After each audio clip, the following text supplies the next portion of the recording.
saw, and I guess the stock market is quite a bit up. So, Mr. President? Are you demanding that Jay Powell lower interest rates? no, I don't demand it, but if he used his head, he would lower them.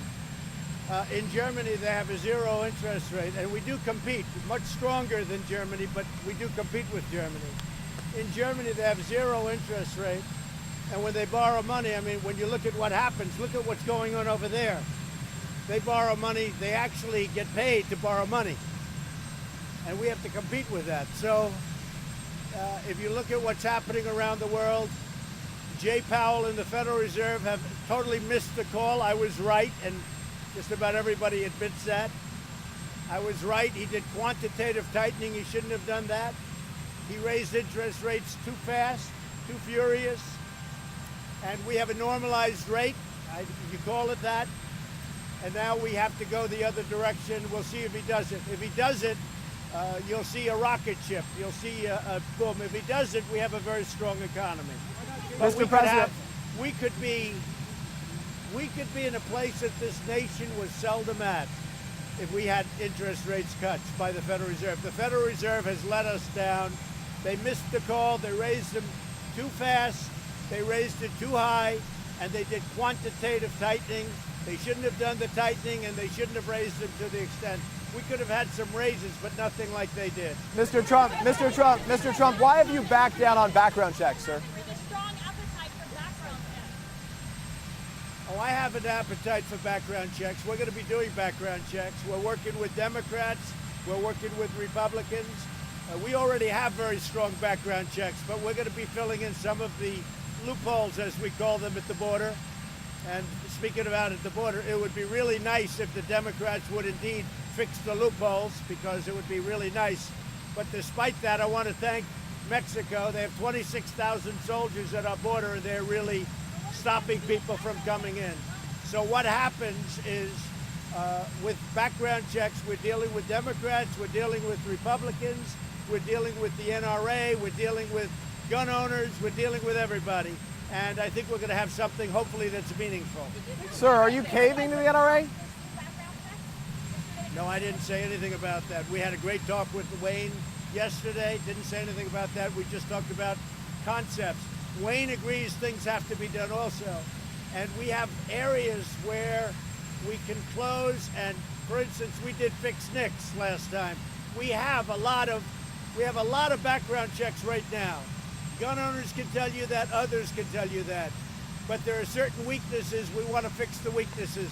And I think that'll happen. Let's see what happens. What do you stand for? I'm concerned that no matter what we agree to, when we get there, I'm concerned the Democrats will say, oh, well, we now want this and we want, and you know, it's a slippery slope. And that's what actually your gun owners and a lot of other people are concerned with. But assuming that that's not going to take place by the Democrats, assuming they really want to get this done, we can get it done. Sir, you said it wasn't a slippery slope. Why is it now a slippery slope? Organizers there say they remain concerned about veteran suicide. You got to speak up. Veteran suicide, AMVET says it's their top priority.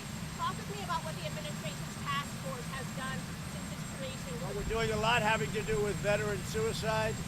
We have a task force that's set up. There's a product that's made right now that just came out by Johnson & Johnson, which has a tremendously positive, pretty short term, but nevertheless a positive effect.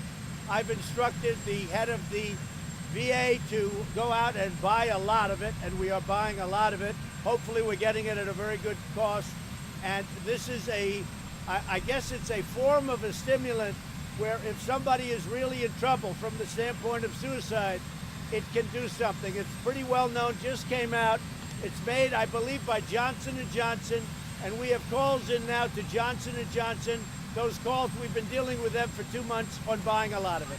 Sir, who are you accusing American Jews of being loyal to? Not to go to Denmark, is it really because they wouldn't talk about selling Greenland? No, Denmark, I look forward to going, but I thought that the Prime Minister's statement that it was absurd, it was an absurd idea, was nasty. I thought it was an inappropriate statement.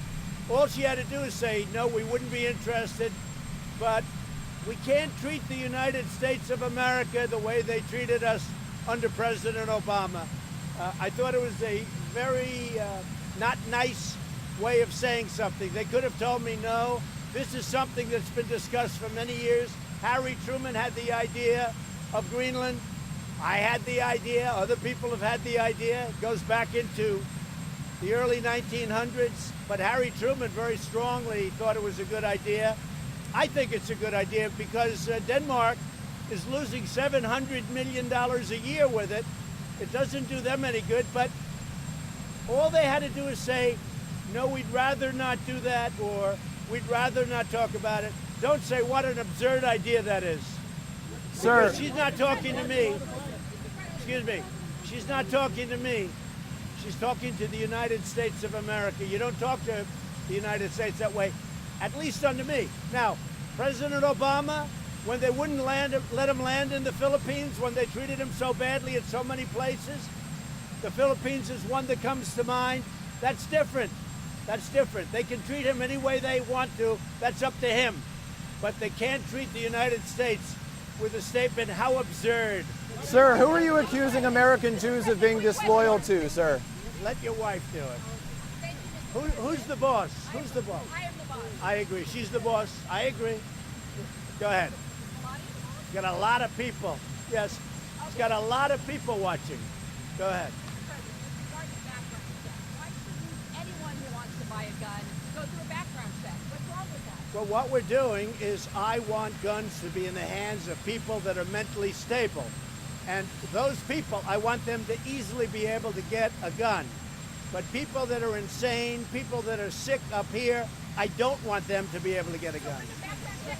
Sir, who are you accusing American Jews of being disloyal to? If a person is sick, if a person is mentally ill, if a person has done things in their past that are a horror, like in the case of Dayton, except it got expunged because I guess he was 17 years old when he wrote a list out, and the list said it was a death, not about guns. He had a kill list and he had a rape list. But it was 17, and one of the things we're talking about is getting rid of the age limit. He was 17, so when he turned 18, it was expunged. So we didn't find out about that. And a big percentage of the school, the parents wouldn't let their kids go to that school because they heard about it. Okay, it was a very big thing. When he was 18, it all went away. We can't let that happen. Sir, you said that Russia was kicked out of the G7. 100 people a day die from guns. Do you see that as a public health emergency? I do. And they die for a lot of other reasons too. But they do. And as I've said, and I think I've said it very loudly and plainly, and I don't think I've changed positions at all. We're working on background checks. There are things we can do, but we already have very serious background checks. We have strong background checks. We can close up the gaps. We can do things that are very good and things that, frankly, gun owners want to have done. But we also have to remember the gun doesn't pull the trigger, a person does, and we have great mental illness. Sir, what do you say to Republicans who want to primary you? Republicans who want to primary you, sir? The Justice Department plans to dust off the H-Trap Brown law and prosecute the Antifa demonstrators under the law that makes it a federal crime. We're looking at a lot of different things relative to Antifa. Antifa, in my opinion, is a terrorist organization. You see what they've been doing. We've had great support on that. We're looking at various different things. Sir, why are you coming up with ways to hold migrant families longer? To hold migrant families? Go ahead, behind you. Behind you. So with Greenland, this is entirely off the table. Are you looking at any additional lands that could expand? No, we're just looking. Greenland was just an idea, just a thought. But I think when they say it was absurd and it was said in a very nasty, very sarcastic way, I said, we'll make it some other time. We'll go to Denmark. I love Denmark. I've been to Denmark. And frankly, we'll do it another time. Sir, who are you accusing American Jews of being disloyal to? Respect has to be shown to the United States. Go ahead. Yesterday you said that American Jews who vote for Democrats are disloyal. To whom are they being disloyal, sir? And that's a well-known anti-Semitic trope. So I have been responsible for a lot of great things for Israel. One of them was moving the embassy to Jerusalem, making Jerusalem the capital of Israel. One of them was the Golan Heights. One of them, frankly, is Iran. Iran is a very far weakened nation right now, much different. Hopefully something works out. We'll see if it happens, it happens. Wait a minute, wait.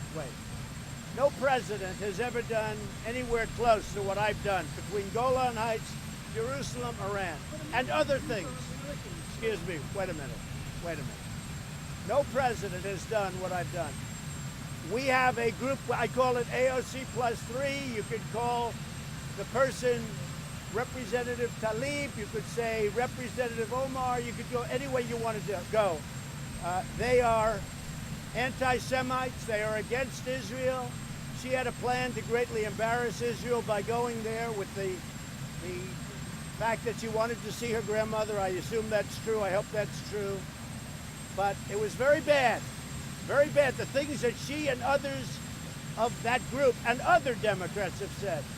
And they have become the face of the Democratic Party. And I will tell you this, in my opinion, the Democrats have gone very far away from Israel. I cannot understand how they can do that. They don't want to fund Israel. They want to take away foreign aid to Israel. They want to do a lot of bad things to Israel. In my opinion, you vote for a Democrat, you're being very disloyal to Jewish people, and you're being very disloyal to Israel. And only weak people would say anything other than that. But sir, they're Americans first, no?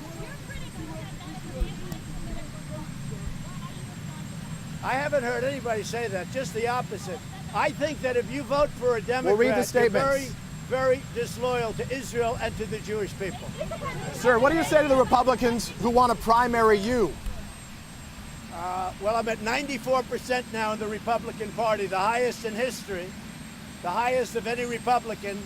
So I think they'd have a hard time. You said Russia, sir, you said Russia was kicked out of the G8 because they outsmarted, you said Russia was kicked out of the G8 because they outsmarted Obama. In fact, it was because they annexed Crimea. You know that, they're still there. Why would you let them back in?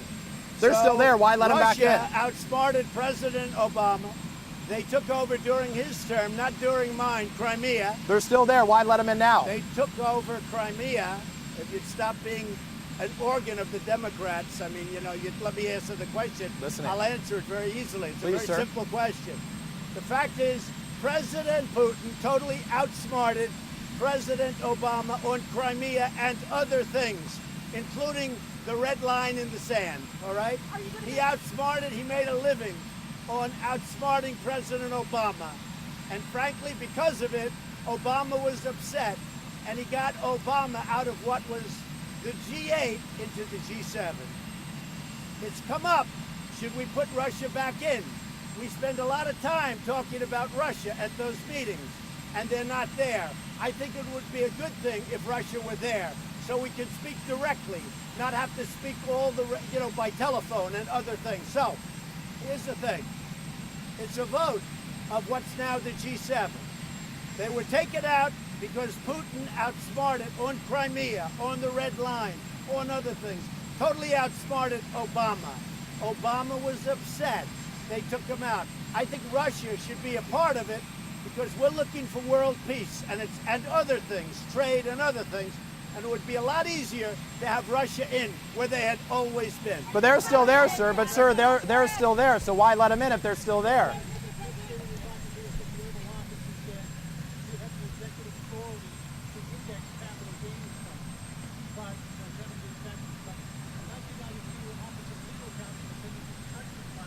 I read the same report as you. I'm not looking to do indexing. I've studied indexing for a long time. I think it will be perceived if I do it as somewhat elitist. I don't want to do that. I want taxes for the middle class, the workers, the people that work so hard. That's what I'm looking. I think indexing is really probably better for the upper income groups. I'm not looking to do that. But if I wanted to do it, I believe I could, but I'd need a letter from the Attorney General. Sir, why are you coming up with ways to hold migrant families longer?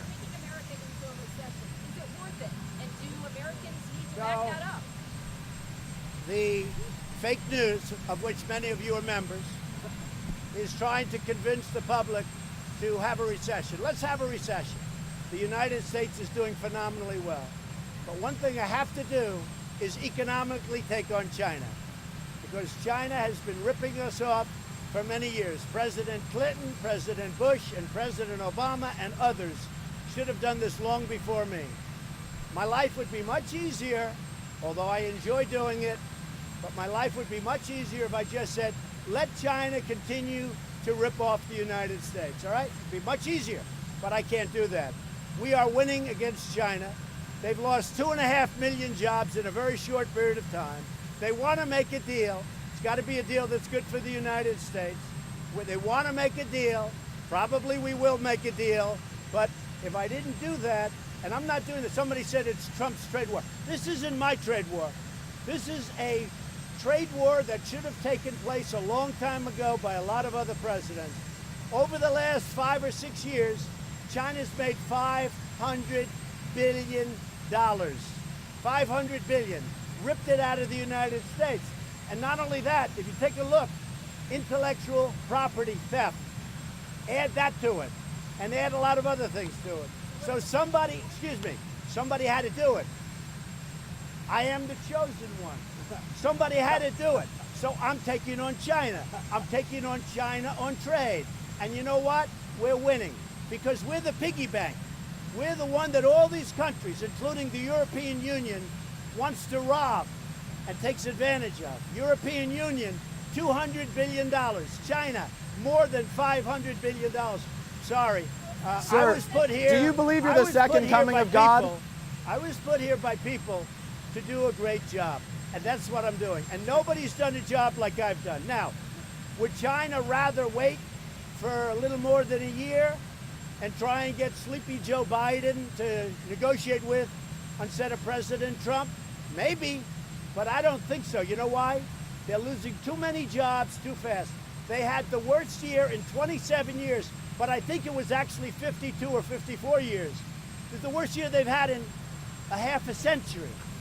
And that's because of me. And I'm not proud of that, but you know what? They want to negotiate. And Sleepy Joe doesn't have a clue. Sleepy Joe said, oh, China's wonderful. Well, China is wonderful for China, but I'm wonderful for the USA. Sir, do you believe you're the second coming of God? Sir, do you believe you're the second coming of God?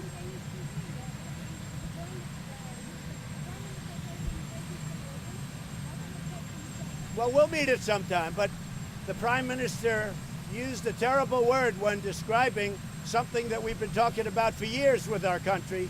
President Truman said, what about Greenland? And he talked about it very openly, and it was a big deal at the time. And I brought it up again, and it was discussed many other times. And I thought it was not a nice statement, the way she blew me off, because she's blowing off the United States. And we've done a lot for Denmark. We've done a lot. I know Denmark well. I have many friends from Denmark. I have many people from Denmark that live in the United States. And we treat countries with respect. They served with us in Afghanistan, treat the United no? States that way by saying, what an absurd, she said, absurd. That's not the right word to use. Didn't they serve with us in Afghanistan, sir? They've served with us as well, no?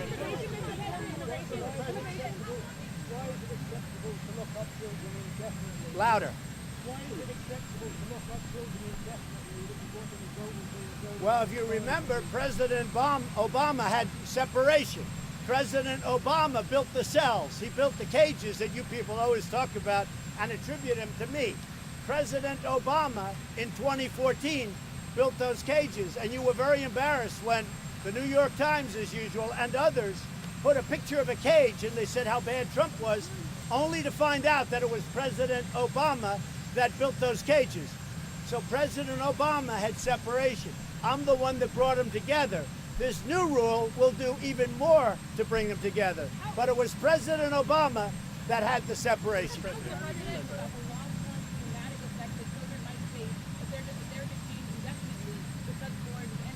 Well, we're being very strong on the border. You see the numbers are way, way down. I want to thank Mexico for that. The United States could make your question, could make that problem go away very easily if the Democrats would meet and we could fix the loopholes and asylum, which is what you're talking about to an extent. But let me just tell you, very much I have the children on my mind. It bothers me very greatly. People make this horrible 2,000-mile journey. One of the things that will happen when they realize the borders are closing, the wall is being built, We're building tremendous numbers of miles of wall right now in different locations. It all comes together like a beautiful puzzle. But one of the things that's happening when they see you can't get into the United States, or when they see if they do get in the United States, they will be brought back to their country. It won't matter if they get in or not, because we're doing that. They won't come, and many people will be saved, and many women's lives will not be destroyed and ruined. Sir, Joe Biden, sir, you like to attack Joe Biden's gaffes? Payroll tax cut, which is aimed at I'm not looking at a tax cut now. We don't need it. We have a strong economy.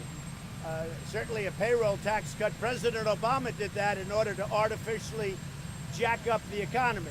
President Obama had zero interest rates. I don't have zero interest. I have real interest rates, and despite that, I have a strong economy. President Obama did 2 payroll tax cuts, and despite that, I have a much stronger economy.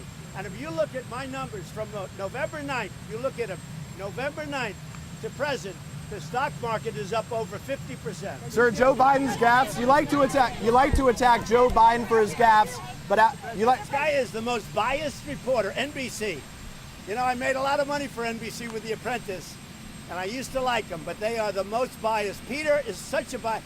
Let me ask you about Joe Biden's gaffes. You should be able to ask a question, same question, in a better way. I'll ask a question. You are so obviously biased, and that's why the public has no confidence in the media. Sir, I just said Joe Biden's gaffes. I'll ask my question. Joe Biden doesn't. Let me just say. Let me just tell you. You about said Joe that the mass shooting Joe happened Biden in doesn't have Dayton. it. You said that the mass shooting happened in Toledo when it happened in Dayton. So is that fair game? Joe Biden doesn't have it. Is that fair game, sir, for What you? did you think about the leaked tape of the New York Times planning for a racist narrative attack? Well, I think the New York Times now has totally lost credibility. They've given up on the Russian collusion delusion, and now what they're doing is they're trying the racist deal, and that's not going to work because I am the least racist person ever to serve in office, okay? I am the least racist person. But the New York Times, they're trying everything they can. It is a totally dishonest newspaper. It's a paper that really has lost tremendous credibility. And let me tell you, in 6 years, or maybe 10 or maybe 14, right? In 6 years, when I'm not here, the New York Times goes out of business very quickly. And you know who else goes out? Like NBC News. NBC News has less credibility, in my opinion, with guys like you than CNN. I think CNN has more credibility than NBC. Sir, thank you. A couple additional questions. Why should you be Did trusted? you hear what I said? I said Yeah. you have more credibility than this guy. Go ahead. And that's not saying much, because I don't think you. You know what? You know why? Because I don't think you have very much credibility. Sir, why But- should you be but I will trusted to tell you fight for this. stronger background checks? NBC, I think, has less credibility than CNN. That's not saying much, but that's the way. I Sir, feel. why should you be trusted to fight for stronger background checks? Focused on mental health issues. Yeah. I was going to Mental health, very important. Other countries have similar levels of mental illness, but not the same gun violence problems. Can you really deny that the incredible access to guns in the United States? There are many, many things in play. People are talking about videos. People are talking about lots of different things. But we do have a way of bringing what we already have, because we have many, many, as you know, we have many, many people that are unable to buy guns right now. Many people are unable to buy guns. We have background checks, but there are loopholes in the background checks. And that's what I spoke to the NRA about yesterday. They want to get rid of the loopholes as well as I do. At the same time, I don't want to take away people's Second Amendment rights. I don't want to take away the Constitution having to do with gun ownership. And you know, we can't let that slope go so easy that we're talking about background checks, that all of a sudden we're talking about let's take everybody's gun away. People need weapons, unfortunately, for protection. So that word slope, that is an NRA talking point. No, it's a Trump talking point. You approve one thing, then another thing, then another thing, then all of a sudden you're on that slope, and all of a sudden nobody has any legal protection. We have a Sir, Second you said you Amendment. disagree with that. Let me Sir, just you tell said you this. disagree with that 2 weeks We ago. have a Second Amendment, and our Second Amendment will remain strong. Sir, you said you don't think there is a slippery slope 2 weeks ago, sir. Go ahead. Jeff, go ahead. Are you concerned about the potential re-emergence of ISIS in Afghanistan, and is that affecting your decision making at all? Well, you know, at a certain point, Russia, Afghanistan, Iran, Iraq, Turkey, they're going to have to fight their battles too, okay? We wiped out the caliphate 100%. I did it in record time. But at a certain point, all of these other countries where ISIS is around, they've been decimated, by the way, badly decimated. But all of these countries are going to have to fight them. Because do we want to stay there for another 19 years? I don't think so.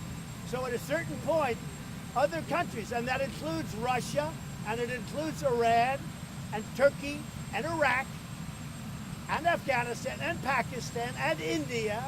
Look, India's right there. They're not fighting it, we're fighting it. Pakistan is right next door. They're fighting it. Very little. Very, very little. It's not fair. The United States, we're 7,000 miles away. We have decimated ISIS. You haven't been hearing much about ISIS. And we took the caliphate, 100%. When I took it at 98, I said, all right, maybe we go home now. Let these other countries handle it. Everyone went crazy. They said, do 100%. They said it was going to take a year. It took me a month, and they're gone. The caliphate is gone. And by the way, we're holding thousands of ISIS fighters right now. And Europe has to take them. And if Europe doesn't take them, I'll have no choice but to release them into the countries from which they came, which is Germany and France and other places. Because we beat them, we captured them, we've got thousands of them, and now, as usual, our allies say, oh no, we don't want them, even though they came from France and Germany and other places. So we're going to tell them, and we've already told them, take these prisoners that we've captured, because the United States is not going to put them in Guantanamo for the next 50 years and pay for it. Sir, why should Americans, Moving along my deadline. sir, why They should know. Americans be allowed to buy assault weapons? I did. I went to the hospitals. I will tell you this. I went to the hospitals. It was totally falsely reported. There were beautiful, beautiful, very sad, horrible moments, but they were beautiful moments in the sense that these people, the families, and also the people that were so badly injured that I was with, they love our country. And frankly, you want to know the truth? They love their president. And nobody wrote that. Nobody wrote that because you didn't write the truth. New York Times doesn't like to write the truth. Sir, what? But they totally love our country, and they do love our president. So when I went to Dayton, and when I went to El Paso, and I went into those hospitals, the love for me, and me maybe as a representative of the country, but for me, and my love for them was unparalleled. These are incredible people. But if you read the papers, it was like nobody would meet with me. Not only did they meet with me, they were pouring out of the rooms. The doctors were coming out of the operating rooms. There were hundreds and hundreds of people all over the floor. You couldn't even walk on it. So, there's Sir, a lot. what do you say to those critics? The people in Dayton, let me just explain. People in Dayton, people of El Paso, these are incredible people. And those victims and the survivors and the families, I love those people. Sir, what do you say to those critics? What do you say to those critics? Sir, the thumbs up with a migrant child, what do you say to those critics who attack that? I've looked at indexing for a long time. It's not something I love. I think it's probably better for the high-income people, and I'm not looking to do that. I want to do for the workers. I'm looking to do for middle-income people. I think indexing. Now, I'd have to get a letter from the Attorney General or from the Justice Department, which I think I might be able to get. Otherwise, I'd have to go through Congress. But I'm not looking at doing indexing, and I haven't been seriously looking at it. But certainly, it is an option if I wanted to. We have such a strong economy. If the Fed did what they were supposed to do, they drop interest rates by 100 basis points. They maybe would do not only not tightening, but they'd do some loosening or leave it alone, do nothing. But they drop interest rates by 100 basis points or more. Nobody would be able to compete with the United States. Right now, the Fed is tying our hands because we're paying interest rates, and Germany and other countries that aren't like us are not. It should be the other way around, in a sense. But why should they be paying no interest rates and even have an incentive beyond that, and we're paying interest rates? The Fed has missed the call for a long time. Sir, the thumbs up photo with a migrant child. What do you say to the critics who attacked you for that? What do you say to the critics who would attack you over that? I think we have a very strong economy. Just don't see any reason to.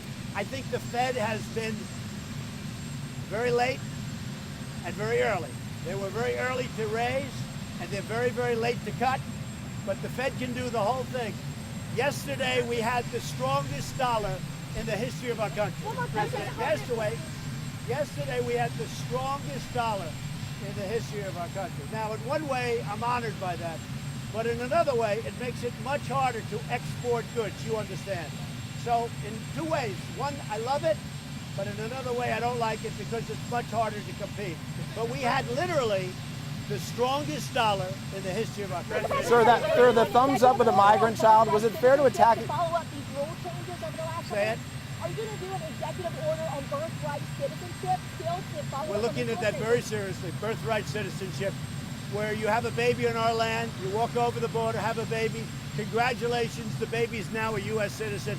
We're looking at it very, very seriously.